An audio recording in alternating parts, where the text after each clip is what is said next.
ماہنامہ سلطان الفقر مارچ 2023 سے ایک مضمون اسلام کے بہادر خواتین، تحریر امامہ رشید سروری قادری۔ اسلامی تاریخ میں ایسی بہت سی بہادر اور جرأت مند خواتین گزری ہیں جنہوں نے اپنی ساری زندگی قابلیت اور ذہانت کے ساتھ اسلام کی بقا کے لیے لڑتے ہوئے گزار دی۔ ان خواتین نے اپنا سب کچھ اللہ اور اس کے رسول صلی اللہ علیہ وآلہ وسلم کے لیے قربان کر دیا اور کسی بھی لمحہ اپنی جان دینے سے گریز نہ کیا۔ مضمون کی طوالت کے پیش نظر ان مایہ ناز خواتین میں سے چند ایک کا ذکر پیش خدمت ہے۔ حضرت صفیہ رضی اللہ تعالی عنہ بنت عبد المطلب۔ حضرت صفیہ رضی اللہ تعالی عنہ حضور صلی اللہ علیہ وآلہ وسلم کے دادا حضرت عبد المطلب کی صاحبزادی اور آپ صلی اللہ علیہ وآلہ وسلم کی پھوپھی تھیں۔ آپ رضی اللہ تعالی عنہ کی والدہ کا نام حالہ بنت وہب تھا، جو حضور علیہ الصلوۃ والسلام کی والدہ حضرت آمنہ رضی اللہ تعالی عنہ بنت وہب کی خالہ زاد بہن تھیں۔ نیز حضرت صفیہ رضی اللہ تعالی عنہ سید الشہداء حضرت حمزہ رضی اللہ تعالی عنہ کی حقیقی بہن تھیں، اور آپ رضی اللہ تعالی عنہ عشرہ مبشرہ میں شامل حضرت زبیر رضی اللہ تعالی عنہ کی والدہ تھیں۔ آپ رضی اللہ تعالی عنہ بہت بہادر اور شیر دل خاتون تھیں۔ غزوہ خندق کے موقع پر کفار کے 10,000 جنگجوؤں کا مشترکہ لشکر مدینے کو تخت و تاراج کرنے کے لیے آندھی و طوفان کی طرح قریب آتا جا رہا تھا۔ شہر کی حفاظت کے لیے خندق کھودنے کا کام پایہ تکمیل کو پہنچ چکا تھا۔ آپ رضی اللہ تعالیٰ عنہ کو مسلمان خواتین اور بچوں کی حفاظت کی فکر تھی۔ اس زمانے میں انصار کے قلعوں میں سب سے مضبوط اور محفوظ قلعہ شاعر رسول حضرت حسان بن ثابت رضی اللہ تعالیٰ عنہ کا قلعہ فارے تھا، جو بنو قریظہ کی یہودی آبادی سے متصل تھا۔ چونکہ بنو قریظہ سے امن کا معاہدہ تھا، لہٰذا حضور علیہ الصلوۃ والسلام نے تمام خواتین اور بچوں کو حضرت حسان رضی اللہ تعالیٰ عنہ کے قلعے میں منتقل فرما دیا اور خود صحابہ کرام رضوان اللہ علیہم اجمعین کے ساتھ مدینے سے باہر تشریف لے گئے۔ ابن حشام کے مطابق مدینہ کے تقریباً تمام مسلمان مرد اس غزوہ میں مصروف تھے۔ کفار کی فوج خندق کے باہر سے مدینے کا محاصرہ کر چکی تھی کہ اچانک بنو قریظہ نے حضور اکرم صلی اللہ علیہ وآلہ وسلم سے معاہدہ توڑ کر کفار مکہ کا ساتھ دینے کا اعلان کر دیا۔ اس کے ساتھ ہی مدینے کے اندر موجود یہودیوں نے قلعہ پر حملے کی منصوبہ بندی کر لی۔ انہوں نے حملے سے قبل ایک جاسوس قلعے کے معائنہ کے لیے بھیجا۔ یہ شخص اندر کی سنگن لینے اور فوجی طاقت کا اندازہ کرنے کی کوشش کر رہا تھا کہ حضرت صفیہ رضی اللہ تعالی عنہ کی اس پر نظر پڑ گئی۔ وہ صاحب فراست خاتون تھی۔ اس یہودی کی پراسرار حرکات و سکنات سے انہیں اندازہ ہو گیا کہ یہ شخص ضرور کوئی جاسوس ہے۔ حضرت صفیہ رضی اللہ تعالی عنہ فوری طور پر قلعے کے نگران حضرت حسان رضی اللہ تعالیٰ عنہ کے پاس پہنچی اور انہیں اپنے خدشات سے آگاہ کرتے ہوئے درخواست کی کہ اس شخص کو قتل کر دیں۔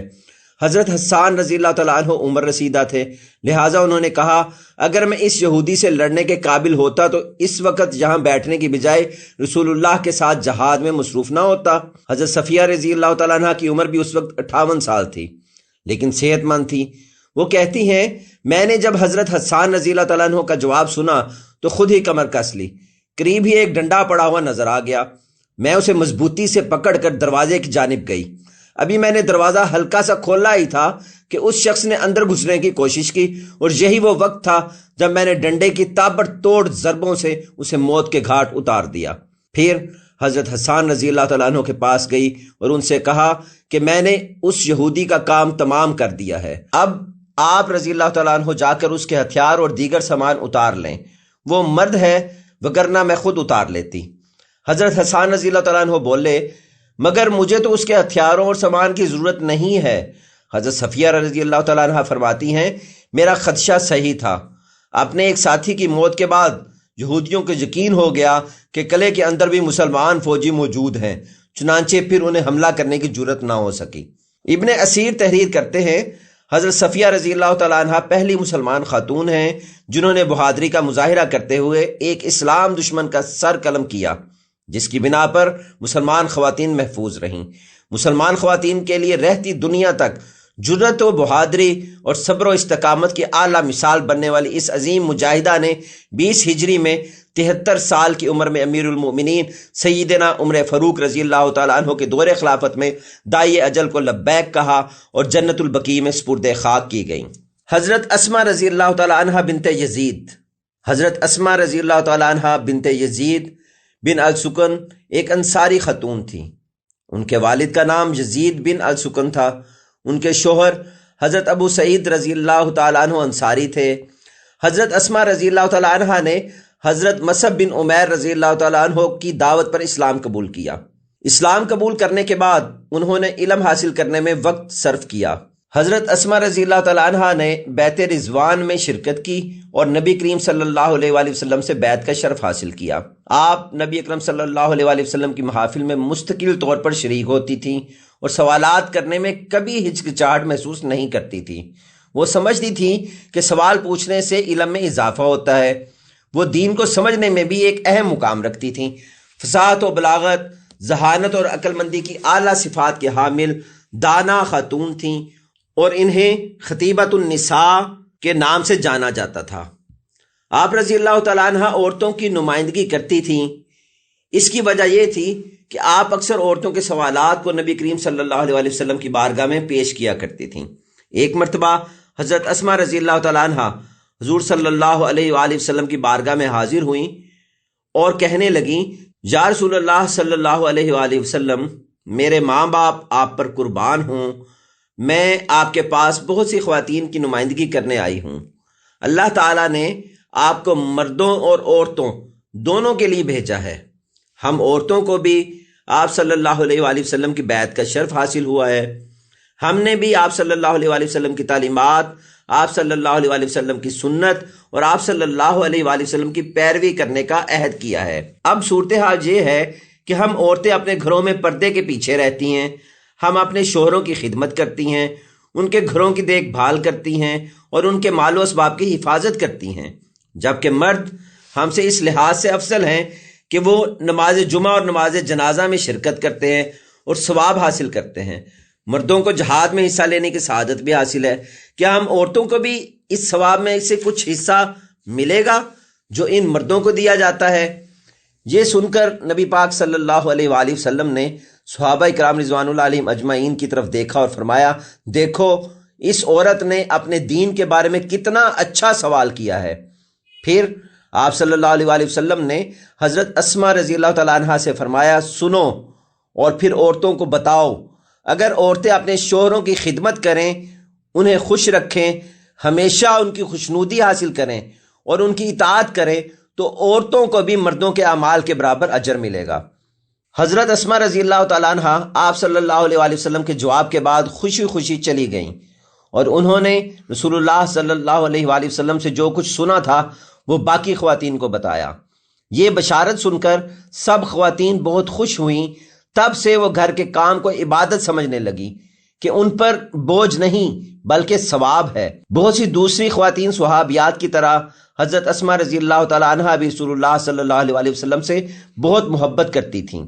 آپ صلی اللہ علیہ وآلہ وسلم کی خدمت کرتی تھیں اور جب بھی ممکن ہوتا تھا آپ صلی اللہ علیہ وآلہ وسلم کے لیے کچھ کھانے کا انتظام کرتی تھیں۔ ایک مرتبہ حضور علیہ الصلوۃ والسلام نے حضرت اسماء رضی اللہ تعالیٰ عنہ کے گھر میں مغرب کی نماز پڑھی۔ آپ صلی اللہ علیہ وآلہ وسلم کے ساتھ 40 صحابہ کرام تھے۔ حضرت اسماء رضی اللہ تعالیٰ عنہ نے تھوڑا سا سالن اور روٹی کے چند ٹکڑے نبی کریم صلی اللہ علیہ وآلہ وسلم کو پیش کیے۔ سب نے اس کھانے میں سے کھایا، پھر بھی ختم نہ ہوا۔ کھانے کے بعد آپ صلی اللہ علیہ وآلہ وسلم نے پانی کے برتن میں پانی پیا اور چلے گئے۔ حضرت اسماء رضی اللہ تعالیٰ عنہ فرماتی ہیں کہ جب میرے خاندان کے لوگ بیمار ہوتے تو ہم وہ پانی پیتے تھے جو رسول اللہ صلی اللہ علیہ وآلہ وسلم اور صحابہ کرام رضوان اللہ علیہم اجمعین نے برتن میں چھوڑا تھا، اور وہ تندرست ہو جاتے اور اس کی بدولت ہی ہمارا رزق بڑھ گیا۔ حضرت اسماء رضی اللہ تعالیٰ عنہ جہاد کی بھی خواہش مند تھیں اور اپنی ذہانت اور بہادری کے ساتھ کئی مواقع پر مسلم فوج میں شامل ہوئیں۔ حضرت عمر بن خطاب رضی اللہ تعالیٰ عنہ کے دور میں بازنطینیوں کے ساتھ جنگ یرموک میں زخمیوں کی دیکھ بھال اور مجاہدوں کو پانی پلانے کے لیے حصہ لیا۔ جب دشمنوں کا حملہ خواتین کے خیموں کی طرف ہوا تو حضرت اسماء رضی اللہ تعالیٰ عنہ اپنے خیمے کا کھمبا پکڑ کر میدان جنگ میں چلی گئیں اور 9 بازنطینی فوجیوں کو ہلاک کر دیا۔ حضرت اسما رضی اللہ تعالیٰ عنہ کو پیارے نبی صلی اللہ علیہ وآلہ وسلم سے بہت سی احادیث روایت کرنے کی سعادت بھی حاصل ہوئی جو انہوں نے براہ راست رسول اللہ صلی اللہ علیہ وآلہ وسلم سے سنی تھیں۔ حضرت برکہ رضی اللہ تعالیٰ عنہ بنت صلبہ یعنی ام ایمن، حضرت برکہ رضی اللہ تعالیٰ عنہ حبشہ کی خاتون تھیں۔ وہ حبشی صلبہ بن عمرو کی بیٹی تھیں، لیکن آپ رضی اللہ تعالیٰ عنہ اپنی کنیت ام ایمن کے نام سے زیادہ مشہور و معروف ہیں۔ ام ایمن نبی کریم صلی اللہ علیہ وآلہ وسلم کے پدر بزرگوار حضرت عبداللہ رضی اللہ تعالیٰ عنہ بن عبد المطلب کی خادمہ تھیں۔ رسول اللہ صلی اللہ علیہ وآلہ وسلم کی والدہ ماجدہ حضرت آمنہ رضی اللہ تعالیٰ عنہ کی وفات کے بعد انہوں نے رسول اللہ صلی اللہ علیہ وآلہ وسلم کی دیکھ بھال کی ذمہ داری ایک ماں کی طرح بخوبی نبھائی۔ حضرت خدیجہ رضی اللہ تعالیٰ عنہ سے شادی کے بعد نبی کریم صلی اللہ علیہ وآلہ وسلم نے ام ایمن کو آزاد کر دیا اور ان کی شادی حضرت عبید بن زید سے کر دی۔ اس شادی سے ان کا بیٹا ایمن پیدا ہوا اور اس طرح وہ ام ایمن یعنی ایمن کی ماں کے نام سے مشہور ہوئیں۔ حضرت محمد صلی اللہ علیہ وآلہ وسلم کے اعلان نبوت کے بعد ام ایمن بھی اسلام قبول کرنے والوں میں شامل تھیں اور ان کے بعد ان کے خاندان نے بھی آپ صلی اللہ علیہ وآلہ وسلم کی پیروی کی۔ حضرت عبید بن زید جنگ خیبر میں رسول اللہ صلی اللہ علیہ وآلہ وسلم کی دفاع میں لڑتے ہوئے شہید ہوئے، جبکہ ایمن جنگ حنین میں شہید ہوئے۔ حضرت عبید کی شہادت کے بعد نبی کریم صلی اللہ علیہ وآلہ وسلم نے ام ایمن کا عقد حضرت زید رضی اللہ تعالیٰ عنہ بن حارث سے کروا دیا۔ ان کے ہاں ایک بیٹا پیدا ہوا جس کا نام اسامہ تھا۔ حضرت اسامہ بن زید رضی اللہ تعالیٰ عنہ کو حضور علیہ الصلوۃ والسلام نے فوج کا سربراہ مقرر کیا اور بازنطینی سلطنت میں اسامہ رضی اللہ تعالیٰ عنہ بن زید نے کامیاب مہم کی قیادت کی۔ جب رسول اللہ صلی اللہ علیہ وآلہ وسلم نے مدینہ منورہ کی طرف ہجرت کی تو آپ صلی اللہ علیہ وآلہ وسلم نے حضرت ام ایمن کو اپنے گھر کے کچھ خاص امور کی دیکھ بھال کے لیے مکہ میں چھوڑ دیا۔ اس کے بعد ام ایمن خود ہی مدینہ ہجرت کر گئیں۔ حضرت ام ایمن رضی اللہ تعالیٰ عنہ نے صحرائی اور پہاڑی علاقوں کا مشکل اور طویل سفر پیدل طے کیا۔ گرمی کی شدت اور ریت کے طوفان نے راستے کو دھندلا کر رکھا تھا، لیکن ام ایمن رسول اللہ صلی اللہ علیہ وآلہ وسلم سے گہری محبت اور لگاؤ کی وجہ سے ثابت قدم رہیں۔ جب وہ مدینہ منورہ پہنچیں تو ان کے پاؤں میں زخم اور سوجن تھی اور چہرہ ریت اور مٹی سے اٹا ہوا تھا۔ رسول اللہ صلی اللہ علیہ وآلہ وسلم نے انہیں دیکھ کر کہا، یا ام ایمن، یا امی، یعنی اے ام ایمن، اے میری ماں، بے شک آپ رضی اللہ تعالیٰ عنہ کے لیے جنت میں جگہ ہے۔ مدینہ میں بھی ام ایمن نے مسلمانوں کے معاملات میں اپنا بھرپور کردار ادا کیا اور رسول اللہ صلی اللہ علیہ وآلہ وسلم کو کافروں کے حملوں سے بچانے کے لیے آپ صلی اللہ علیہ وآلہ وسلم کی ہر طرح سے حفاظت کی۔ انہوں نے مختلف جنگوں میں بھی نبی کریم صلی اللہ علیہ وآلہ وسلم کا ساتھ دیا۔ غزوہ احد میں وہ مسلمان سپاہیوں کے لیے پانی لاتی تھیں اور زخمیوں کے علاج میں مدد کرتی تھیں۔ جنگ کے دوران جب رسول اللہ صلی اللہ علیہ وآلہ وسلم کے شہید ہونے کی افواہ پھیلی تو بہت سے مسلمان میدان جنگ سے بھاگ گئے، جبکہ ام ایمن رضی اللہ تعالیٰ عنہ اپنی جگہ پر کھڑی رہیں۔ انہوں نے بھاگتے ہوئے سپاہیوں پر مٹی ڈالی، انہیں ایک تکلا پیش کیا اور کہا، مجھے اپنی تلوار دو اور تم تکلا گھماؤ۔ وہ کچھ دوسری مسلمان عورتوں کے ساتھ جنگ کے ارادے سے میدان جنگ میں پہنچیں اور دشمن کے ایک سپاہی کے تیر سے زخمی ہو گئیں۔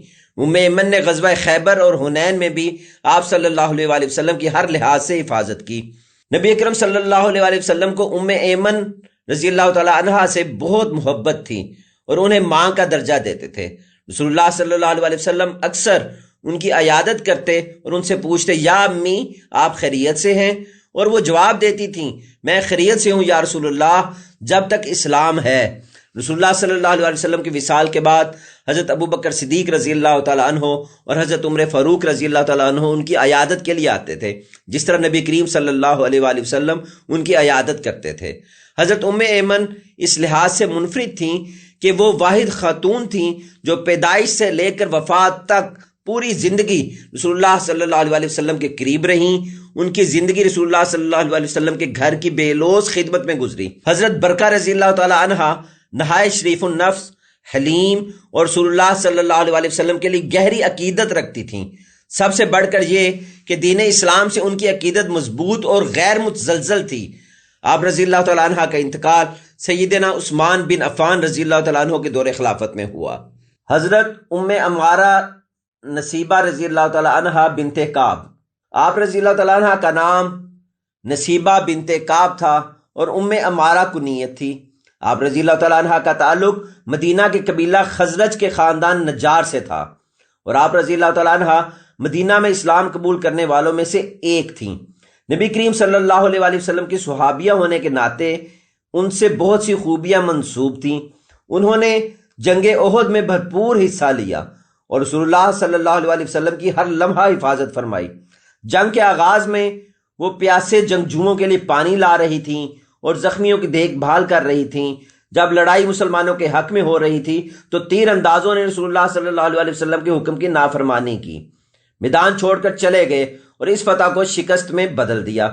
جب حضرت نصیبہ رضی اللہ تعالی عنہ کو معلوم ہوا کہ رسول اللہ صلی اللہ علیہ وسلم کی جان کو خطرہ ہے تو اپنی تلوار اور کمان ہاتھ میں لیے حرکت میں آ گئیں اور اس چھوٹے سے گروہ میں شمولیت اختیار کر لی جو رسول اللہ صلی اللہ علیہ وسلم کے ساتھ مضبوطی سے کھڑے تھے اور آپ صلی اللہ علیہ وسلم کو کافروں کی تیروں سے بچا رہے تھے۔ جب بھی آپ صلی اللہ علیہ وسلم کے پاس خطرہ آیا تو حضرت نصیبہ رضی اللہ تعالی عنہ آپ صلی اللہ علیہ وسلم کی حفاظت کے لیے وہاں موجود ہوتی تھیں۔ انہوں نے حضور علیہ الصلوۃ والسلام کی حفاظت کے لیے کئی زخم اور تیر بھی برداشت کیے۔ ان کی بہادری کے متعلق رسول اللہ صلی اللہ علیہ وسلم نے فرمایا، میں جہاں بھی مڑا بائیں یا دائیں میں نے ام عمارہ رضی اللہ تعالی عنہ کو میرے لیے لڑتے دیکھا، وہ میری حفاظت کے لیے ڈھال بنی رہی۔ حضرت نصیبہ رضی اللہ تعالی عنہ بہت سی جنگوں، خیبر، فتح مکہ میں بھی شامل ہوئیں اور بھرپور طاقت اور بہادری کے ساتھ دشمنان اسلام کا مقابلہ کرتی رہیں۔ اس عظیم خاتون کا انتقال 13 ہجری میں ہوا اور جنت البقیع میں دفن ہوئیں۔ حضرت خولہ رضی اللہ تعالی عنہ بنت عزور، حضرت خولہ رضی اللہ تعالی عنہ بنت عزور بنو سعد کے نام سے معروف عرب قبیلے کے ایک طاقتور سردار کی بیٹی تھیں۔ ان کا خاندان اسلام قبول کرنے والوں میں سب سے پہلا تھا۔ حضرت خولہ رضی اللہ تعالی عنہ نبی اکرم صلی اللہ علیہ وسلم کی بہادر صحابیہ تھیں۔ بہت سی خواتین کی طرح حضرت خولہ رضی اللہ تعالی عنہ بنت عزور بھی اسلام کی بہادر جنگجوؤں کی فہرست میں شامل ہیں۔ حضرت خولہ رضی اللہ تعالی عنہ حضرت زرار رضی اللہ تعالی عنہ بن عزور کی بہن تھیں جو 7ویں صدی میں مسلمانوں کی فوج کے سپاہی اور کمانڈر تھے۔ حضرت زرار رضی اللہ تعالیٰ عنہ اپنے وقت کے ایک بڑے ہنرمند جنگجو تھے اور انہوں نے حضرت خولہ رضی اللہ تعالیٰ عنہ کو وہ سب کچھ سکھایا جو وہ لڑائی کے بارے میں جانتے تھے، نیزہ بازی، تلوار زنی وغیرہ۔ اس طرح حضرت خولہ رضی اللہ تعالیٰ عنہ بھی ایک جنگجو بن گئیں۔ وہ اپنے بھائی زرار سے پیار کرتی تھیں۔ حضرت خولہ رضی اللہ تعالیٰ عنہ اور ان کے بھائی ہر جگہ اکٹھے جاتے تھے، خواہ بازار ہو یا میدان جنگ۔ حضرت خولہ رضی اللہ تعالیٰ عنہ ایک شاعرہ اور نرس بھی تھیں اور اپنے ان عظیم فنون میں با کمال تھیں۔ میدان جنگ میں حضرت خولہ رضی اللہ تعالیٰ عنہ کی صلاحیتیں اپنے بھائی کے ساتھ جا بجا نظر آئیں۔ 636 عیسوی میں بازنطینی فوج کے خلاف دمشق کے محاصرے میں جنگ یرموک ہوئی۔ اس لڑائی میں حضرت خولہ رضی اللہ تعالیٰ عنہ نے زخمی فوجیوں کو طبی امداد فراہم کرنے کے لیے مسلم افواج کا ساتھ دیا تھا۔ اس جنگ کے سربراہ حضرت خالد بن ولید تھے۔ حضرت زرار رضی اللہ تعالیٰ عنہ مسلم فوج کے ایک دستے کی قیادت کر رہے تھے۔ جنگ کے دوران حضرت زرار نے اپنا نیزہ کھو دیا، گھوڑے سے گرے اور بازنطینی فوج نے انہیں قیدی بنا لیا۔ اس موقع پر حضرت خولہ رضی اللہ تعالیٰ عنہ نے ایک جنگجو کی زرہ پہنی، اپنے چہرے کو نقاب سے ڈھانپا، اپنی کمر کو سبز شال میں لپیٹا۔ جنگ کے دوران حضرت زرار رضی اللہ تعالیٰ عنہ نے اپنا نیزہ کھو دیا، گھوڑے سے گرے اور بازنطینی فوج نے انہیں قیدی بنا لیا۔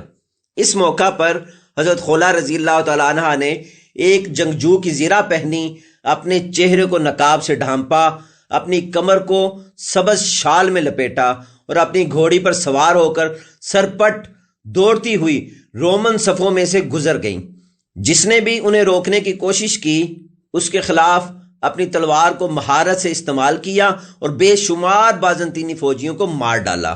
وہاں موجود مسلم فوج کے ایک فوجی شورابیل ابن حسنہ نے کہا، یہ جنگجو خالد بن ولید کی طرح لڑتا ہے لیکن مجھے یقین ہے کہ وہ خالد نہیں ہے۔ رافع بن عمیرہ الطائی رافع بن عمیرہ الطائی اس واقعہ کو دیکھنے والے جنگجوؤں میں سے ایک تھا۔ اس نے بتایا کہ کس طرح حضرت خولہ رضی اللہ تعالی عنہ سپاہی دشمنوں کی صفوں کو منتشر کر کے ان کے درمیان غائب ہو جاتی، تھوڑی دیر بعد ان کے اپنے نیزے سے خون ٹپکتا ہوا ظاہر ہوتا، وہ پھر سے مڑتی اور بغیر کسی خوف کے اس عمل کو کئی بار دہراتی۔ پوری مسلم فوج ان کے لیے پریشان تھی اور ان کی حفاظت کے لیے دعائیں مانگ رہی تھی۔ رافع اور وہاں موجود دوسرے جنگجوؤں نے سوچا کہ وہ حضرت خالد رضی اللہ تعالیٰ عنہ ہیں، لیکن اچانک حضرت خالد رضی اللہ تعالیٰ عنہ کئی سپاہیوں کے ساتھ نمودار ہوئے۔ رافع نے حضرت خالد رضی اللہ تعالیٰ عنہ سے پوچھا، وہ سپاہی کون ہے؟ خدا کی قسم اسے اپنی حفاظت کا کوئی خیال نہیں ہے۔ حضرت خالد بن ولید نے جواب دیا، وہ اس شخص کو نہیں جانتے۔ جب بہت سے رومی سپاہی ان کا پیچھا کرتے ہوئے آ رہے تھے تو وہ مڑی اور ایک ہی وار میں بہت سے رومیوں کا سر قلم کر دیا۔ رومی بالآخر جنگ ہار گئے اور فرار ہو گئے۔ بہت سے لوگ میدان جنگ میں ہلاک اور زخمی ہو گئے تھے۔ حضرت خالد رضی اللہ تعالیٰ عنہ نے حضرت خولہ رضی اللہ تعالیٰ عنہ کی بہادری کی تعریف کی اور انہیں پردہ ہٹانے کو کہا، لیکن انہوں نے کوئی جواب نہیں دیا اور وہاں سے جانے کی کوشش کی۔ لیکن حضرت خالد رضی اللہ تعالیٰ عنہ کے بار بار اصرار کرنے پر انہوں نے جواب دیا، میں خولہ رضی اللہ تعالیٰ عنہ بنت عذور ہوں، زرار بن عذور کی بہن۔ میں فوج میں خواتین کے ساتھ تھی۔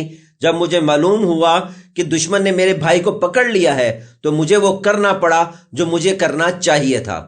تب حضرت خالد رضی اللہ تعالیٰ عنہ نے اپنی فوج کو فرار ہونے والی رومی فوج کا پیچھا کرنے کا حکم دیا اور حضرت خولہ رضی اللہ تعالیٰ عنہ اس دستے کی قیادت کر رہی تھیں اور وہ فرار ہونے والے رومی فوجیوں کو تلاش کرنے میں کامیاب ہو گئے جو قیدیوں کو اپنے ہیڈ کوارٹر لے جا رہے تھے۔ ایک اور لڑائی ہوئی، رومی فوجی مارے گئے اور حضرت خولہ رضی اللہ تعالیٰ عنہ نے اپنے بھائی کی جان بچا لی۔ اجنادین کی جنگ میں حضرت خولہ رضی اللہ تعالیٰ عنہ کا نیزہ ٹوٹ گیا، ان کی گھوڑی ماری گئی اور انہوں نے خود کو قیدی پایا، لیکن حضرت خولہ رضی اللہ تعالیٰ عنہ یہ جان کر حیران رہ گئی کہ رومیوں نے عورتوں کے کیمپ پر حملہ کیا اور ان میں سے کئی ایک کو پکڑ لیا۔ رومیوں کے قائد نے قیدیوں کو اپنے کمانڈروں کے حوالے کر دیا اور حضرت خولہ رضی اللہ تعالیٰ عنہ کو اپنے خیمے میں منتقل کرنے کا حکم دیا۔ حضرت خولہ رضی اللہ تعالیٰ عنہ غصے میں تھیں اور فیصلہ کیا کہ ذلت میں جینے سے زیادہ عزت کی موت مرنا بہتر ہے۔ ان کے پاس کوئی ہتھیار نہیں تھا، اس کے باوجود حضرت خولہ رضی اللہ تعالیٰ عنہ عورتوں کے درمیان کھڑی ہوئیں اور انہیں اپنی آزادی اور عزت کے لیے لڑنے یا مرنے کی دعوت دی۔ خواتین ان کے منصوبے پر پرجوش تھیں۔ انہوں نے خیموں کے کھمبے اور کھونٹے لیے اور اپنے ارد گرد تنگ دائرہ بنا کر رومی محافظوں پر حملہ کیا۔ حضرت خولہ رضی اللہ تعالیٰ عنہ نے حملے کی قیادت کی۔ الواقدی کے مطابق انہوں نے 30 رومن فوجیوں کو مار ڈالا۔ انہیں تاریخ کی عظیم ترین بہادر خواتین جنگجوؤں کے نام سے یاد کیا جاتا ہے۔ اردن نے تاریخ میں عرب خواتین کے حصے کے طور پر ان کے اعزاز میں ایک ڈاک ٹکٹ جاری کیا۔ حال ہی میں جدید دور کے عراقی فوج میں خدمات سر انجام دینے والی خواتین سپاہیوں کے ایک یونٹ کو حضرت خولہ رضی اللہ تعالیٰ عنہ کے اعزاز میں خولہ بنت الزور یونٹ کا نام دیا گیا ہے۔ متحدہ عرب امارات میں خواتین کے لیے پہلا ملٹری کالج خولہ بنت الزور ٹریننگ کالج بھی ان کے نام سے منسوب ہے۔ تاریخ اسلام خواتین کی قربانی اور خدمات کا ذکر کیے بغیر نامکمل رہتی ہے، کیونکہ ان بہادر خواتین نے اپنی پوری زندگی اور تمام تر جان و مال دین اسلام کے لیے وقف کر دیا۔ رسول اللہ صلی اللہ علیہ وآلہ وسلم نے اپنی دینی، دعوتی اور تبلیغی جدوجہد کا مرکز جس طرح مردوں کو بنایا اسی طرح عورتوں کو بھی بنایا۔ آپ صلی اللہ علیہ وآلہ وسلم کی تعلیم و تربیت کے نتیجے میں جس طرح خدا پرستی کا مثالی جذبہ مردوں میں پیدا ہوا، اسی طرح خواتین میں بھی انقلابی روح بیدار ہوئی۔ جس طرح رسول اللہ صلی اللہ علیہ وآلہ وسلم سے صحابہ کرام رضوان اللہ علیہم اجمعین نے تربیت پائی، بالکل اسی طرح صحابیات بھی رسول اللہ صلی اللہ علیہ وسلم کے فیض، صحبت اور ان کی مثالی تربیت کے زیور سے آراستہ و پیراستہ ہو کر دیگر خواتین کے لیے نجوم ہدایت بن گئیں۔ رسول اللہ صلی اللہ علیہ وآلہ وسلم کی اسی سنت پر عمل پیرا ہوتے ہوئے میرے مرشد پاک سلطان العاشقین حضرت سخی سلطان محمد نجیب الرحمن مجزی اللہ الاقدس بھی، جو کہ قدم محمد پر ہیں، خواتین کی اسی طرح تربیت کرتے ہیں جس طرح مردوں کی تربیت کرتے ہیں۔ آپ مجزی اللہ الاقدس کا فرمان مبارک ہے، مرد لفظ ایک صفت کا نام ہے نہ کہ ہم اس کو جسمانی خد و خال یا شکل سے جانیں، بلکہ مرد ایک شان اور اعلیٰ صفت ہے جو ہر عورت اور مرد میں پائی جاتی ہے، کیونکہ طلب حق کا راستہ مرد ہی اختیار کرتے ہیں۔ اسی بنا پر بہت سی عورتیں مرد ہیں اور بہت سے مرد عورتیں ہیں۔ آج کی لبرل اور آزاد خیال خواتین کو اسلام کی ان بہادر خواتین کے سوانح حیات کا نہ صرف مطالعہ کرنا چاہیے بلکہ ان کی پاکیزہ سیرت کو اپنی زندگیوں میں نافذ بھی کرنا چاہیے۔ جہاں تک ان خواتین کا یہ گلہ ہے کہ اسلام انہیں آزاد اور خود مختار طریقے سے جینے کا حق نہیں دیتا، تو یہ بات سراسر غلط ہے۔ خواتین کو جو عزت، مقام و مرتبہ اور حقوق اللہ اور اس کے رسول اللہ صلی اللہ علیہ وآلہ وسلم نے دین اسلام کی صورت میں عطا کیے ہیں، دنیا کا کوئی بھی مذہب اور معاشرہ اس کی برابری کرنے سے قاصر ہے۔ مجدد دین، امام الوقت اور سلسلہ سروری قادری کے 31ویں شیخ کامل سلطان العاشقین حضرت سخی سلطان محمد نجیب الرحمن مجزی اللہ الاقدس آج کے مرد غالب معاشرے میں خواتین کے حقوق کو عین اسی طرح اہمیت دیتے ہیں جس طرح اللہ اور اس کے رسول اللہ صلی اللہ علیہ وآلہ وسلم نے عورت کو تعظیم و مرتبہ دینے کا حکم فرمایا۔ اس کی وجہ یہی ہے کہ آج کی مضبوط اور خود مختار عورت ہی کل کے روشن مستقبل کو جنم دے سکتی ہے۔ احمد ضی اللہ الاقدس اپنے مریدین کو بھی اسی بات کی ہدایت کرتے ہیں کہ قرآن و حدیث کی روشنی میں خواتین کے حقوق کا ادب و احترام کریں، کیونکہ یہ نہ صرف سنت نبوی صلی اللہ علیہ وآلہ وسلم ہے بلکہ حکم خداوندی بھی ہے۔ احمد ضی اللہ الاقدس نے دین اسلام کی حقیقی روح فقر کو خواتین کے لیے بھی عام کر دیا ہے۔ احمد ضی اللہ الاقدس نے دین اسلام کی حقیقی روح یعنی فقر کو خواتین کے لیے بھی عام کر دیا ہے اور ان کو طالب دنیا و عقبہ سے طالب مولا بنا دیا ہے۔ احمد ضی اللہ الاقدس کی پاکیزہ اور نورانی صحبت کی تاثیر سے نہ صرف مرد مستفید ہوتے ہیں بلکہ ہزاروں خواتین نے بھی احمد ضی اللہ الاقدس کی صحبت سے اپنے نفوس کا تزکیہ اور قلوب کا تصفیہ کروایا اور انہیں معرفت حق تعالی اور مجلس محمدی صلی اللہ علیہ وآلہ وسلم کی حضوری حاصل ہوئی۔ فقر کے پیغام کو عام کرنے کے لیے سلطان العاشقین مجزی اللہ الاقدس نے اپنے مریدین کی ظاہری اور باطنی رہنمائی فرمائی۔ ان مریدین میں خواتین بھی شامل ہیں۔ ہر ہفتے منعقد ہونے والی بزم سلطان العاشقین اور دیگر سالانہ اجتماعات پر سلطان العاشقین حضرت سخی سلطان محمد نجیب الرحمن مجزی اللہ الاقدس کی ہدایات کے مطابق خواتین کے لیے خصوصی طور پر اہتمام کیے جاتے ہیں تاکہ خواتین بھی باپردہ طریقے سے ہفتہ وار اور سالانہ محافل میں بھرپور شرکت کر سکیں۔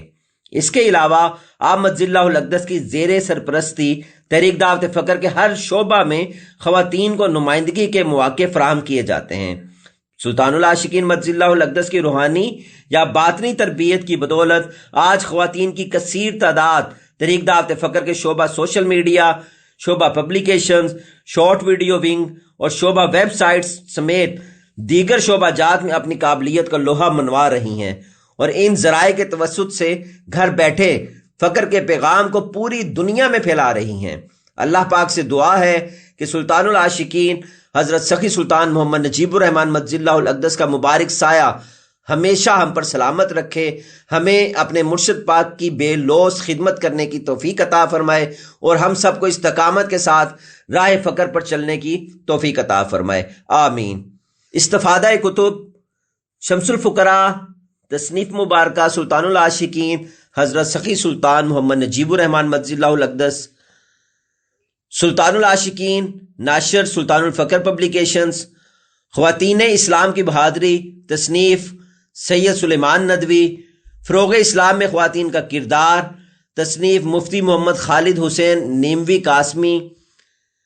ناظرین، اس مضمون کے آخر میں آپ کو ایک خوشخبری ہے، وہ یہ کہ سلسلہ سروری قادری کے موجودہ امام سلطان العاشقین حضرت سخی سلطان محمد نجیب الرحمن مجزی اللہ الاقدس کا انقلابی اقدام ایسی خواتین جو کسی مجبوری یا گھریلو معاملات کے باعث مرشد کامل اکمل سلطان العاشقین حضرت سخی سلطان محمد نجیب الرحمن مجزی اللہ الاقدس کی بارگاہ اقدس میں حاضر نہیں ہو سکتی مگر راہ فقر اختیار کر کے معرفت الہی کی خواہش مند ہیں، اب گھر بیٹھے آن لائن بیعت کی سہولت سے مستفید ہو سکتی ہیں۔ جی ہاں، تحریک دعوت فکر کی درج ذیل ویب سائٹ پر وزٹ کریں اور آن لائن بیعت کی سہولت سے مستفید ہو۔ www.tehreekdawat-ul-ashiqeen.com۔ بسم اللہ الرحمن الرحیم۔ السلام علیکم۔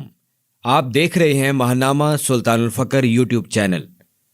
آج میں حاضر خدمت ہوں ایک نیا مضمون لے کر، جس کا عنوان ہے عقیدہ ختم نبوت اور فتنہ قادیانیت۔ اسے تحریر کیا ہے مسز عظمیٰ شکیل سروری قادری نے۔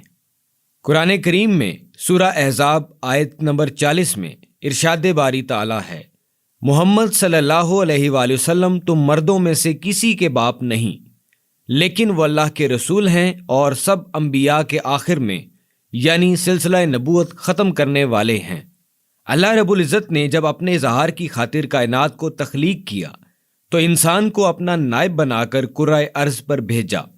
انسان کو اپنے رب کی معرفت حاصل کرنے کی غرض سے تعلیم و تربیت کے لیے انبیاء و رسل کا طویل سلسلہ جاری کیا، تاکہ انسان اس کائنات میں اللہ تعالیٰ کے احکامات کے مطابق زندگی گزار سکے۔ اس ضمن میں ابو البشر حضرت آدم علیہ السلام سب سے پہلے نبی اور حضرت محمد صلی اللہ علیہ وآلہ وسلم آخری نبی اور آخری رسول ہیں۔ خاتم النبیین حضرت محمد صلی اللہ علیہ وآلہ وسلم کے بعد نہ کوئی نبی آئے گا نہ رسول۔ حضرت محمد صلی اللہ علیہ وآلہ وسلم کی شریعت اور کتاب یعنی قرآن مجید قیامت تک کے لیے ہدایت کا منبع ہے۔ نبی اکرم صلی اللہ علیہ وآلہ وسلم اپنے ظاہری وصال کے بعد ہر زمانہ میں کسی نہ کسی صورت میں موجود ہیں۔ باطن میں آج بھی مجلس محمدی صلی اللہ علیہ وآلہ وسلم اسی طرح قائم ہوتی ہے جس طرح نبی اکرم صلی اللہ علیہ وآلہ وسلم کی ظاہری حیات میں سجا کرتی تھی۔ اہل سنت والجماعت کے عقائد کے مطابق نبی اکرم صلی اللہ علیہ وآلہ وسلم آج بھی زندہ و جاوید ہیں۔ یہی عقیدہ ختم نبوت کی اصل ہے۔ عقیدہ ختم نبوت احادیث کی روشنی میں حضرت انس بن مالک رضی اللہ تعالیٰ عنہ سے روایت ہے کہ حضور نبی اکرم صلی اللہ علیہ وآلہ وسلم نے فرمایا، سلسلہ نبوت و رسالت منقطع ہو چکا ہے، میرے بعد نہ کوئی رسول ہوگا اور نہ کوئی نبی۔ حضرت ابو ہریرہ رضی اللہ تعالیٰ عنہ سے روایت ہے کہ نبی کریم صلی اللہ علیہ وآلہ وسلم نے فرمایا، بے شک میری اور مجھ سے پہلے انبیاء کی مثال ایک ایسے شخص کی طرح ہے جس نے ایک گھر تعمیر کیا اور اسے بہت خوبصورت اور عمدہ بنایا، لیکن ایک کونے میں ایک اینٹ کی جگہ رہنے دی۔ سب لوگ اس گھر کے گرد چکر لگاتے رہے اور اس پر خوشی کا اظہار کرتے اور کہتے، یہ اینٹ کیوں نہیں لگائی؟ پس میں ہی مہر نبوت کی وہ آخری خشت یعنی اینٹ ہوں اور میں ہی آخری نبی ہوں۔ حضرت ابو ہریرہ رضی اللہ تعالی عنہ سے ہی ایک اور روایت ہے کہ رسول اکرم صلی اللہ علیہ وآلہ وسلم نے فرمایا، مجھے 6 چیزوں کے لحاظ سے دیگر انبیاء کرام علیہم السلام پر فضیلت حاصل ہے۔ مجھے جامع کلمات عطا کیے گئے، روب کے ساتھ میری مدد کی گئی، مال غنیمت میرے لیے حلال قرار دیا گیا، مال غنیمت میرے لیے حلال قرار دیا گیا، روئے زمین کو میرے لیے مسجد اور پاک کرنے والی چیز بنا دیا گیا، مجھے تمام مخلوق کی طرف مبعوث کیا گیا، اور آخری چیز آپ علیہ الصلوۃ والسلام نے فرمائی، مجھ پر نبیوں کا سلسلہ ختم کر دیا گیا۔ یہ حدیث شریف صحیح مسلم شریف اور صحیح مشکات شریف کے حوالہ سے یہاں پہ درج کی گئی ہے۔ مسلمانوں کا یقین ہے کہ انہیں قرآن و حدیث کی رہنمائی میں گزاری ہوئی زندگی پر کامیابی اور کامرانی حاصل ہوگی، اور قرآن و حدیث اس بات کے گواہ ہیں کہ حضرت محمد صلی اللہ علیہ وآلہ وسلم اللہ کے آخری نبی اور رسول ہیں۔ ایک سچے مسلمان کا عقیدہ بھی یہی ہونا چاہیے کہ نبی کریم صلی اللہ علیہ وآلہ وسلم روئے زمین پر موجود ہر قوم اور ہر انسان کے لیے رسول بنا کر بھیجے گئے۔ آپ کی لائی ہوئی کتاب قرآن مجید گزشتہ آسمانی کتب کے تمام احکامات منسوخ کرنے والی اور آئندہ کے تمام معاملات کے احکام و قوانین میں جامع و کامل ہے۔ یعنی اللہ کے قطعی احکامات وارد ہو چکے ہیں اور سلسلہ نبوت منقطع ہو چکا ہے، جس کے بعد کسی پر بھی نہ تو اللہ کا یہ کرم اور وحی کا نزول ہوا ہے اور نہ ہی آئندہ کسی پر ہوگا۔ الغرض، قرآن و حدیث کی روشنی میں ختم نبوت کا انکار یا اس پر سوال محال ہے۔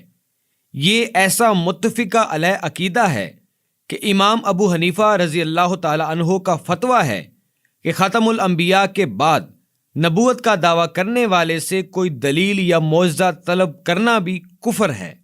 عہد رسالت میں مسیلمہ کذاب نے جب نبوت کا جھوٹا دعویٰ کیا تو آن حضرت صلی اللہ علیہ وآلہ وسلم نے اس کی سرکوبی میں ذرا تامل نہ کیا، اور صدیق اکبر رضی اللہ تعالیٰ عنہ کے دور خلافت میں صحابہ کرام رضوان اللہ علیہم اجمعین نے جنگ کر کے اسے کیفر کردار تک پہنچایا۔ مسلمان اپنے عقیدہ ختم نبوت میں اس قدر پختہ ہیں کہ وہ اس عقیدہ کے متعلق ذرا چھیڑ چھاڑ برداشت نہیں کرتے۔ اگر کوئی ایسا کرتا ہے تو سچے مسلمان فوراً اللہ کے حکم کے عین مطابق اپنی جان کی قربانی دے کر بھی اس قسم کے فتنے کے خلاف لڑنے کو تیار ہو جاتے ہیں۔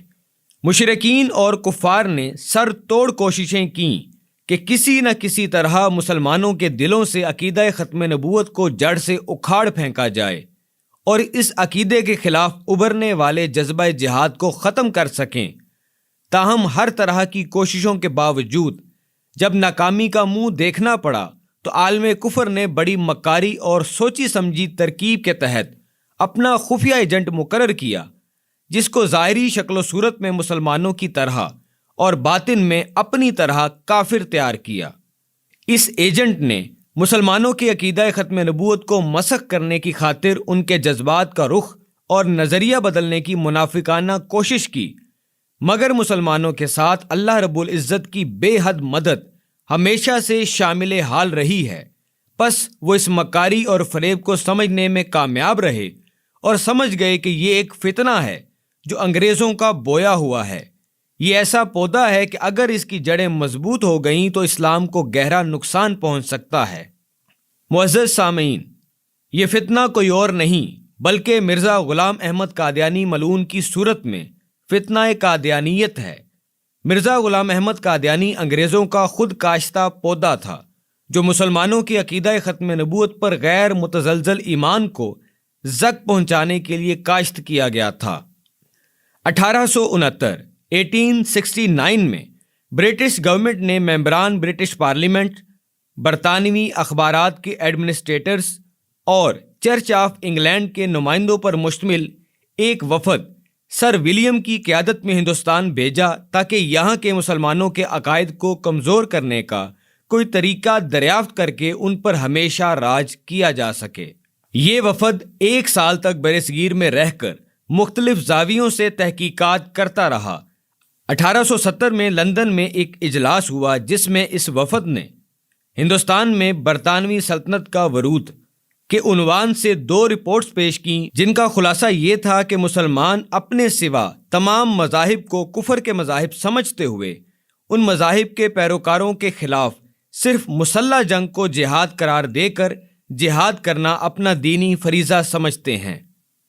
چونکہ مسلمانوں کے لیے انگریزی حکومت کافروں کی حکومت ہے، لہٰذا وہ اس حکومت کے خلاف بغاوت اور جہاد میں مصروف عمل رہتے ہیں، جو کہ برطانوی حکومت کے لیے مشکلات کا سبب بنتی ہے۔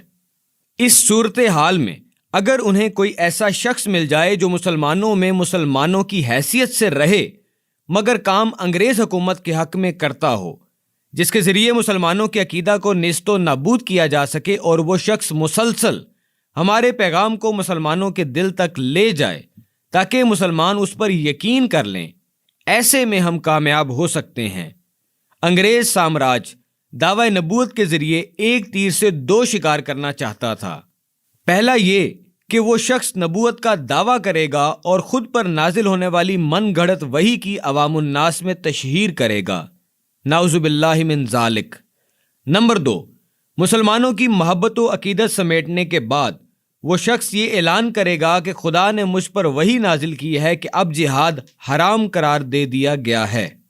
ان رپورٹس کو مد نظر رکھتے ہوئے برطانوی حکومت کے حکم پر ایسے موزوں یعنی مناسب شخص کی تلاش شروع ہوئی جو برطانوی حکومت کے استحکام کے لیے خدمات مہیا کر سکے اور جس کے نزدیک تاج برطانیہ کا ہر حکم وہی کے مترادف ہو۔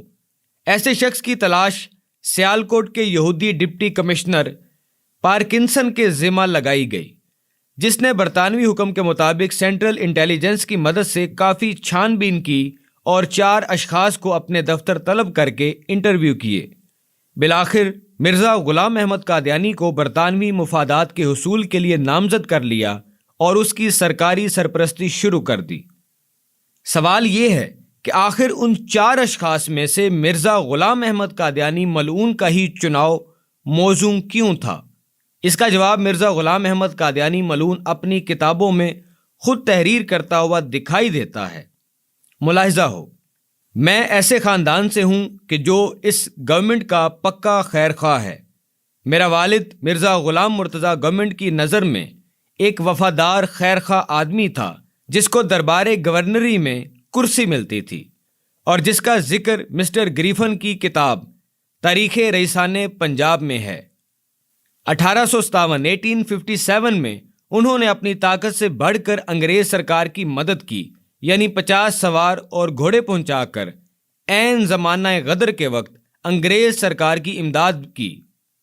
پھر میرے والد صاحب کی وفات کے بعد میرا بڑا بھائی مرزا غلام قادر خدمات سرکاری میں مصروف رہا۔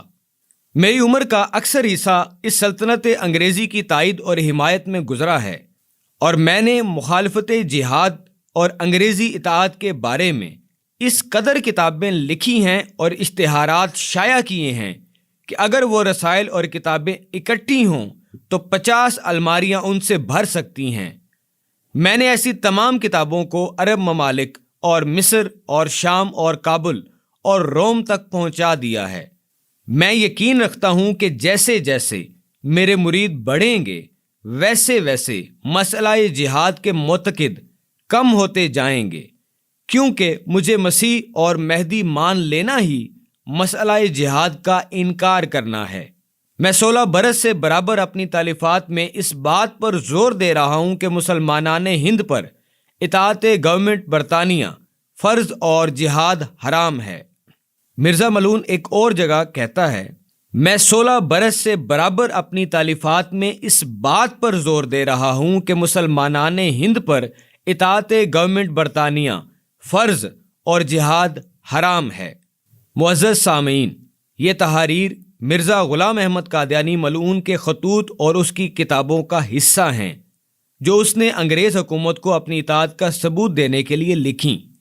لہٰذا یہ حقیقت اظہر من الشمس ہے کہ مرزا غلام احمد قادیانی ملعون انگریز کا وفادار ایجنٹ تھا۔ برطانوی حکومت کے تعاون سے مرزا غلام احمد قادیانی ملعون نے جماعت احمدیہ قائم کی اور اس نے دعویٰ کیا کہ وہ مسیح موعود اور مہدی آخر زمان ہے۔ لوگوں نے جب کوئی شدید رویہ نہ اپنایا اور اسے سمجھانے میں ہی کوشاں رہے تو اس ملعون نے اس امر کو مسلمانوں کی کمزوری سمجھا اور ساتھ ہی اگلا وار آخری نبی ہونے کے دعویٰ کے ساتھ کیا۔ نعوذ باللہ من ذالک۔ 1888 میں یہ گھٹیا شخص دعویٰ کرتا ہے کہ اسے بیعت لے کر ایک جماعت بنانے کا حکم ملا ہے، اور اس طرح 23 مارچ 1889 میں لدھیانہ میں پہلی بیعت لے کر جماعت احمدیہ یا مرزائیت کی کریہ پلاننگ کو عملی جامہ پہنایا۔ چونکہ انگریزوں کو معلوم تھا کہ بغیر دلائل کے تو اس احمق کی بات کوئی نہیں مانے گا، لہٰذا انہوں نے وہی طریقہ اپنانے پر زور دیا جس کا کوئی گواہ بھی نہ ہو اور طریق بھی وہی ہو جو مسلمانوں کے دل تک اتر سکے۔ پس مرزا غلام احمد قادیانی ملعون نے اپنے دماغی فطور کو الہام کا نام دے کر مشہور کرنا شروع کر دیا۔ مرزا غلام احمد قادیانی ملعون کے خود ساختہ الہامات ملاحظہ ہوں۔ ایک فرشتہ کو میں نے 20 برس کے نوجوان کی صورت میں دیکھا۔ صورت اس کی مثل انگریزوں کے تھی اور میز کرسی لگائے ہوئے بیٹھا تھا۔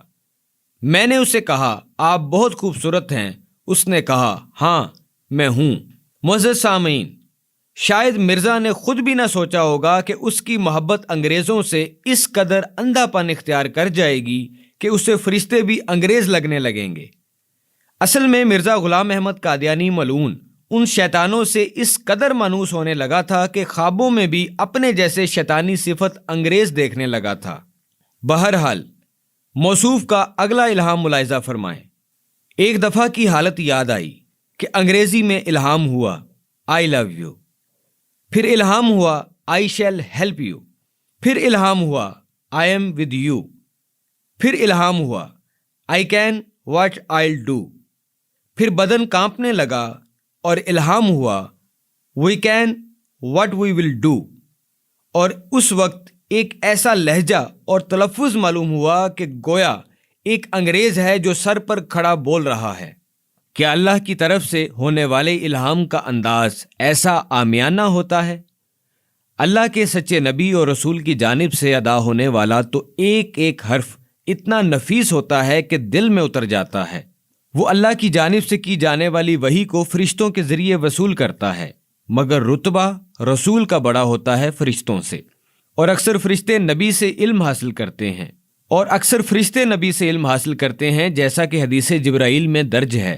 ایک بار حضرت جبرائیل علیہ السلام انسانی صورت میں نبی اکرم صلی اللہ علیہ وآلہ وسلم کے پاس آئے اور پوچھا کہ ایمان کیا ہے؟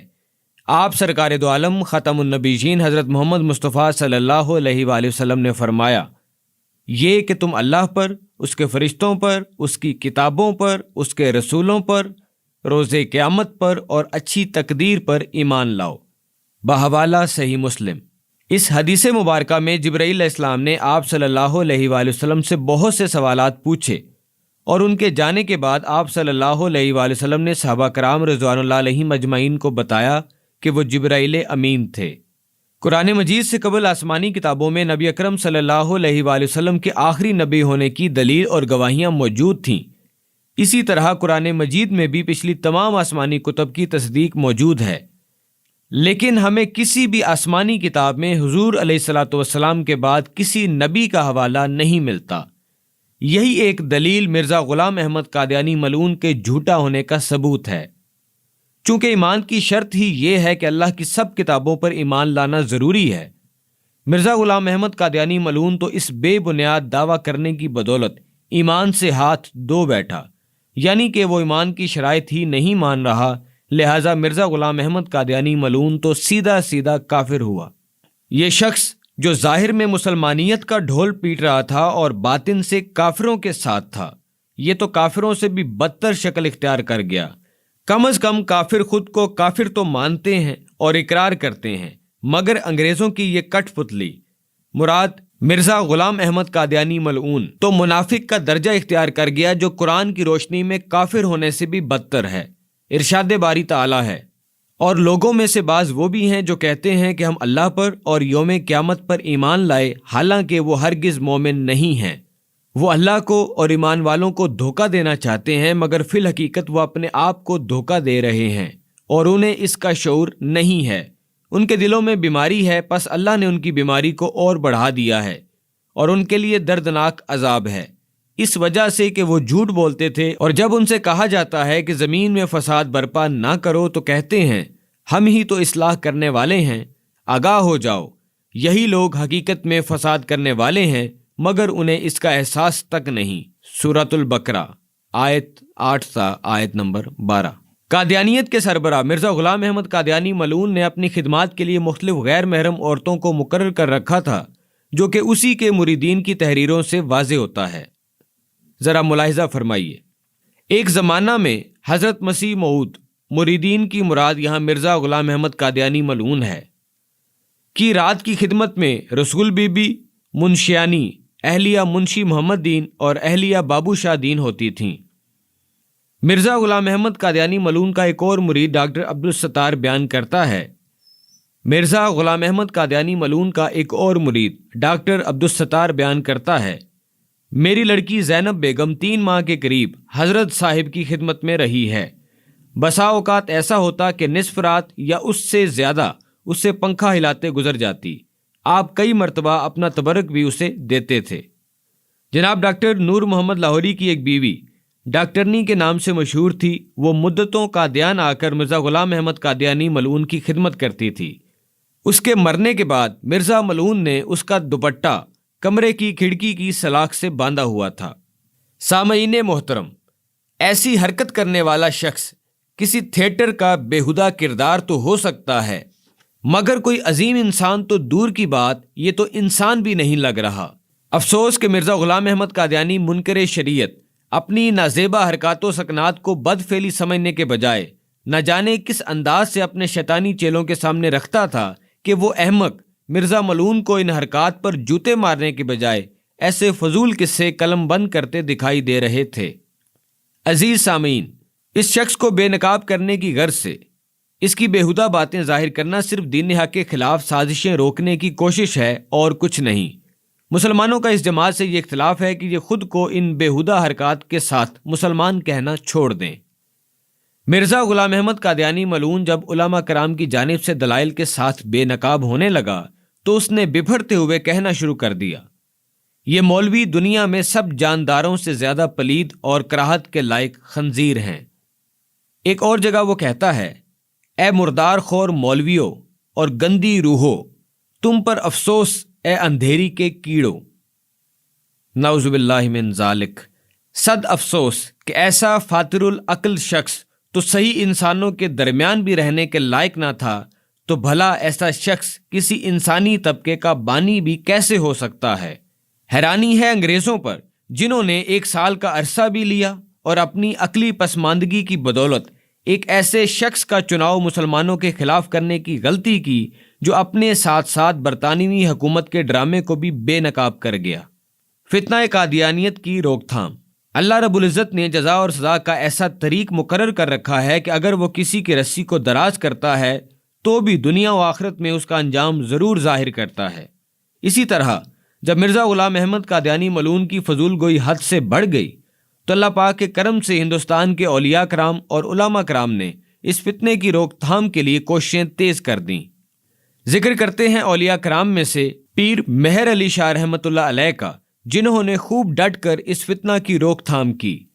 پیر مہر علی شاہ حرمین کریمین حاضر ہوئے تو سرکار دو عالم خاتم النبیین حضرت محمد صلی اللہ علیہ وآلہ وسلم کی خواب میں زیارت نصیب ہوئی۔ آپ صلی اللہ علیہ وآلہ وسلم نے فرمایا، مہر علی تم یہاں آئے ہو اور قادیان کا دجال مرزا غلام احمد قادیانی ملعون جھوٹی تعویلات کی کینچی سے میری شریعت کاٹ رہا ہے۔ پھر مہر علی شاہ رحمۃ اللہ علیہ نے وطن واپس آ کر اس ملعون کے خلاف شمس الہدایہ اور سیف چشتیانی 2 کتب تحریر فرمائیں۔ مرزا غلام احمد قادیانی ملعون ان کتب کا جواب نہ دے سکا تو اپنی فطری کمزوری کو ظاہر کرتے ہوئے چیلنج دینا شروع کر دیے کہ مجھ سے مناظرہ کریں، اور موصوف نے جگہ کا تعین خود ہی بادشاہی مسجد لاہور کر دیا۔ شرط بھی یہ طے کر لی کہ دونوں کے ہاتھ میں کاغذ اور قلم ہوگا اور ہم تفسیر لکھیں گے، جس کی تفسیر اچھی ہوگی وہ سچا ہوگا اور علماء کرام کا گروہ اس بات کا فیصلہ کرے گا۔ پس پیر مہر علی شاہ رحمۃ اللہ علیہ اس شرط کو قبول کر کے علماء کرام کے گروہ کے ساتھ گولڑا شریف سے لاہور پہنچے۔ مرزا ملعون کہنے لگا، پیر صاحب کے ساتھ سرحد کے پٹھان آئے ہیں جو مجھے مار دیں گے، اور جھوٹا کذاب شخص راہ فرار اختیار کرتے ہوئے مناظرے پر نہ آیا۔ یہ واقعہ پیر مہر علی شاہ رحمۃ اللہ علیہ کی فتح کی واضح دلیل ہے، کیونکہ راہ حق پر تو لوگ جان کی بازی لگا کر ہی دین کا بول بالا کرتے ہیں۔ یہاں مرزا غلام احمد قادیانی ملعون تو جان جانے کے غم سے مناظرہ نہ کرنے پر آمادہ ہو گیا۔ شورش کاشمیری لکھتے ہیں کہ پیر مہر علی شاہ رحمۃ اللہ علیہ کے چہرے پر جلال ظاہر ہوا اور آپ فرمانے لگے، وہ تو کہتا ہے کاغذ اور قلم لے کر تفسیر لکھیں گے، اگر وہ آ جاتا تو میں کاغذ پر قلم رکھ دیتا تو قلم خود ہی لکھتا۔ سبحان اللہ۔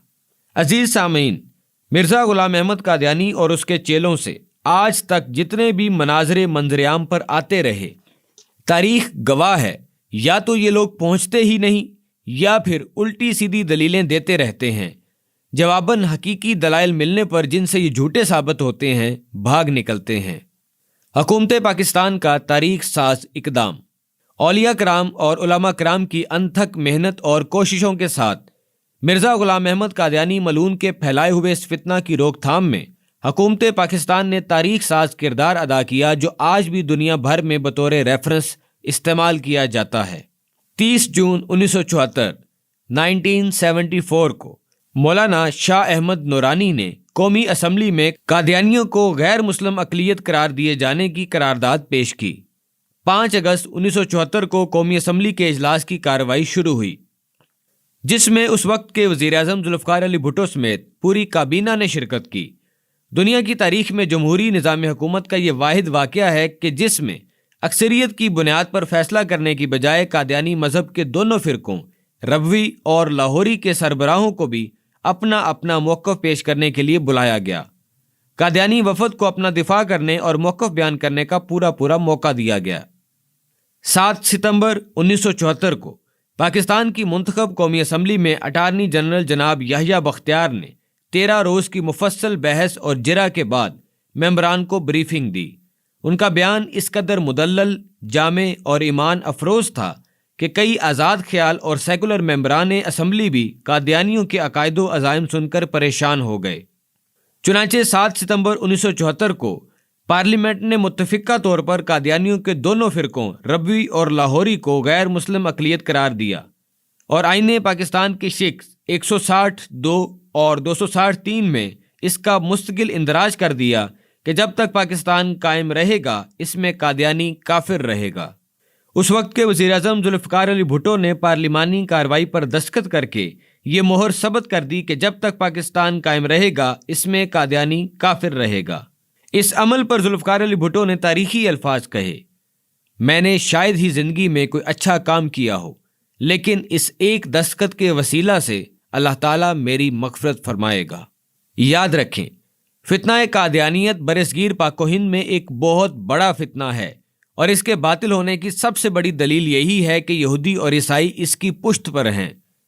یہ انگریزوں کی پیداوار ہے تاکہ وہ مسلمانوں کے بنیادی عقیدہ کو خراب کر کے انہیں آپس میں لڑوا سکیں۔ دنیا بھر میں جہاں بھی فتنہ قادیانیت سر اٹھانے کی کوشش کرتا ہے تو پاکستان کی قومی اسمبلی کی قرارداد کا ریفرنس پیش کیا جاتا ہے۔ بہت سارے اسلامی ممالک نے فتنہ قادیانیت کی روک تھام کے لیے اپنے آئین میں قادیانیوں کو کافر قرار دیا۔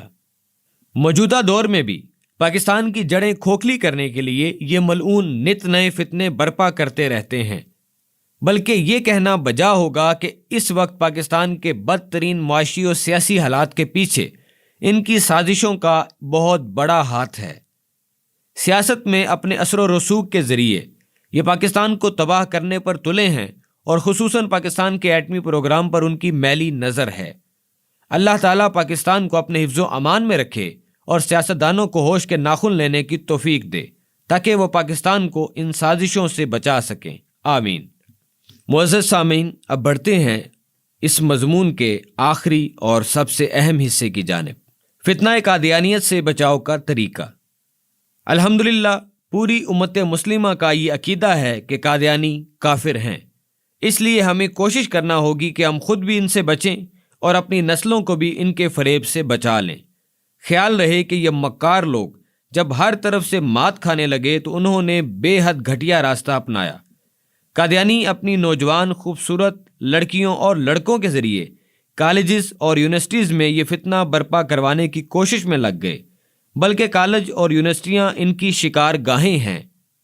ان کا طریقہ واردات کچھ یوں ہے کہ پہلے اپنے پرفریب اخلاق اور منافقانہ نیکیوں کی نمائش کر کے معصوم مسلمان بچے بچیوں کو پھانستے ہیں، یا نوجوان غریب لڑکے اور لڑکیوں کو غیر ممالک لے جانے اور معاشی ترقی کے خواب دکھا کر ان سے اپنے بچوں کی شادی کرواتے ہیں، اور نکاح نامہ کے ذریعے قادیانی ہونا شرط اول پر راضی نامہ لے لیتے ہیں۔ چونکہ مرزائیوں کو ہے ہی انگریزوں کی سپورٹ، اس لیے بیرون ملک بھجوانا ان کے لیے کوئی مشکل کام نہیں۔ بہت سے نوجوانوں یا ان کے اہل خانہ کو ان کے فریب کی تب خبر ہوتی ہے جب بہت دیر ہو چکی ہوتی ہے۔ قرآن کریم کے تراجم میں اپنے عقیدے کے مطابق تحریف و تبدل کر کے، یعنی تبدیلی کر کے، ایسے ہزاروں نسخے مفت تقسیم کرنا بھی ان کی فتنہ انگیزیوں کا ایک طریقہ ہے، جس کے خلاف ابھی تک پاکستان کی عدالتیں کوئی مؤثر اقدام نہیں کر سکیں، جس کی وجہ سے قادیانیوں کا اثر و رسوخ ہے۔ محترم سامعین، اگر کوئی مسلمان عقیدہ ختم نبوت کے مطابق ان سے سوال جواب کرنا شروع کر دے تو یہ فریب دینے کی غرض سے مرزا غلام احمد قادیانی ملعون کو ولی یا بزرگ کہنا شروع کر دیتے ہیں، جس کا مقصد کسی کو ایک مرتبہ اپنے جال میں پھانسنا ہوتا ہے تاکہ بعد میں اس کے عقیدہ کو مکمل طور پر تباہ و برباد کر سکیں۔ تو یاد رہے کہ تاریخ گواہ ہے کہ کسی سچے ولی یا بزرگ نے ایسا کوئی دعویٰ کبھی نہیں کیا، بلکہ وہ تو خود اللہ اور اس کے آخری نبی حضرت محمد مصطفیٰ صلی اللہ علیہ وآلہ وسلم کے دین کے فروغ کے لیے کوشاں رہے۔